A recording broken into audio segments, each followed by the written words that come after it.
যারাই হচ্ছে বাংলাদেশের মাটিতে আওয়ামী লীগকে ফিরানোর চক্রান্ত করবে আমরা তাদের বিরুদ্ধে আন্দোলন করে তুলব। গত 5-7 মাস যাবৎ দেখতেছি বিচারিক প্রক্রিয়ার নামে বিভিন্ন ধরনের সময় ক্ষেপণের প্রচেষ্টা চলছে, বিভিন্ন জায়গা থেকে বিভিন্ন ধরনের অসহযোগিতার খবর রয়েছে।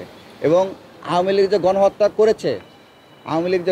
করেছে সেটার মানে আমরা আলাদা করে প্রমাণ করার কোনো প্রয়োজনীয়তা আছে বলে আমরা মনে করি না। জনগণের সামনে এটা সুস্পষ্ট, তারা প্রকাশ্য দিবালোকে ভিডিও ফুটেজ রয়েছে, তারা গণহত্যা চালিয়েছে। আমরা মনে করি তাদের যে ভিডিও ফুটেজ যে প্রমাণগুলো রয়েছে সেই প্রমাণই তাদেরকে নির্বাহী আদেশের মাধ্যমে নিষিদ্ধ করার জন্য যথেষ্ট। আমরা সরকারের কাছে দাবি জানিয়েছি যে আপনারা টালবাহানাপূর্ণ বক্তব্য, প্রতারণামূলক বক্তব্য দেওয়া বন্ধ করে আওয়ামী লীগকে নিষিদ্ধ ঘোষণা করুন। এটা আমাদের সারা দেশব্যাপী চলমান থাকবে। আপনারা হয়তো দেখেছেন ইতিমধ্যে আমাদের এখানে শুধু ঢাকা বিশ্ববিদ্যালয় নয়, এখানে প্রাইভেট বিশ্ববিদ্যালয়ের প্রতিনিধি রয়েছেন, জগন্নাথ বিশ্ববিদ্যালয়ের প্রতিনিধি রয়েছেন, তারপরে ঢাকা কলেজের প্রতিনিধি রয়েছেন, রাজশাহী বিশ্ববিদ্যালয়ের প্রতিনিধি সালাউদ্দিন আম্বার এখানে আছেন, এখানে রাজশাহী বিশ্ববিদ্যালয়ের প্রতিনিধি সালাউদ্দিন আম্বার রয়েছেন, জগন্নাথ বিশ্ববিদ্যালয়ের প্রতিনিধি মাসুদ রানা রয়েছেন, ঢাকা কলেজের প্রতিনিধি ইব্রাহিম খলিল রয়েছেন, তারপরে প্রাইভেট বিশ্ববিদ্যালয়ের প্রতিনিধি তাহমিদ হুজাইফা রয়েছেন এবং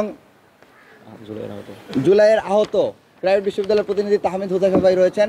জাহাঙ্গীরনগর বিশ্ববিদ্যালয়ে যারা বর্তমানে আন্দোলনের নেতৃত্ব দিয়ে যাচ্ছেন, জাহাঙ্গীরনগর বিশ্ববিদ্যালয়ে তাদের সাথে আমাদের কথা হয়েছে, তাদের প্রতিনিধি টিম আমাদের এখানে আসার কথা ছিল, কিন্তু জ্যামের কারণে এবং অন্যান্য ব্যস্ততার কারণে তারা আসতে পারেন, তবে তারা আমাদের সাথে থাকবেন কথা দিয়েছেন। এবং চট্টগ্রাম বিশ্ববিদ্যালয় সহ অন্যান্য বেশিরভাগ ক্যাম্পাস আমাদের কথা হয়েছে, সেই ক্যাম্পাসের প্রতিনিধিগুলো আমাদের সাথে যুক্ত হয়েছেন। আমরা সবাই একসাথে এই আন্দোলনকে পরিচালিত করবো। এবং একই সাথে আপনারা দেখেছেন যে আমাদের সাথে জুলাই অভ্যুত্থান যেহেতু সবথেকে বড় সংগঠিত হওয়ার জায়গা ছিল অনলাইন প্ল্যাটফর্ম, এবং সেই অনলাইন ও অফলাইন দুই জায়গাতেই যারা সক্রিয়ভাবে ভূমিকা পালন করে গিয়েছেন অ্যাক্টিভিস্ট হিসাবে, সেই তাদের প্রতিনিধি হিসেবে আরাফাত শৈশব ভাই এখানে আছেন, তারপরে আহনাফ তাহমিদ ভাই আছেন, জারিফ আজিজ ভাই আছেন এবং আরও অসংখ্য প্রতিনিধি আমাদের মাঝে আছেন। এবং আমরা সবার সাথে যোগাযোগ করে সকল অংশীজনকে সাথে নিয়ে আমরা আওয়ামী লীগকে নিষিদ্ধ করেই জুলাই গণহত্যার বিচার নিশ্চিত করে তারপরে আমরা আমাদের ঘরে ফিরে যাব।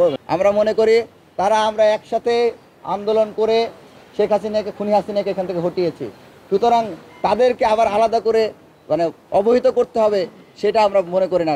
কারণ তারা জানেন যে এদেশের জনগণ আওয়ামী লীগকে নিষিদ্ধ চান, তারপরে তারা বিভিন্ন ধরনের ছলচাতুরি করে যাচ্ছেন।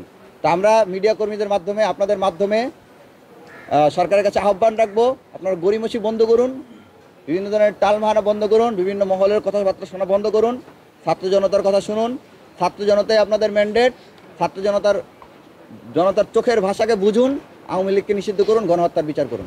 যে আমরা একত্রে হয়ে যুগবদ্ধভাবে আন্দোলন করার জন্য এখানে আমরা ঘোষণা করেছি যে আমরা রাজনৈতিক নেতৃবৃন্দর সাথে সাক্ষাৎ করব আমাদের এই জুলাই রিভাইভ কর্মসূচির মধ্যে। এবং কি এখানে আপনারা দেখেছেন যে আব্দুল ওয়াহেদ ভাই, এখানে দেখেছেন আব্দুল ওয়াহেদ ভাই, তিনি দীর্ঘদিন যাবৎ অবস্থান কর্মসূচি পালন করে গেছেন বিপ্লবী ছাত্র পরিষদের, তিনি এখানে ছিলেন এবং অন্যান্য অনেক ছাত্র সংগঠনের সাথে আমাদের কথা হয়েছে এবং তারা আমাদের প্রতি ইনিশিয়ালি সম্মতি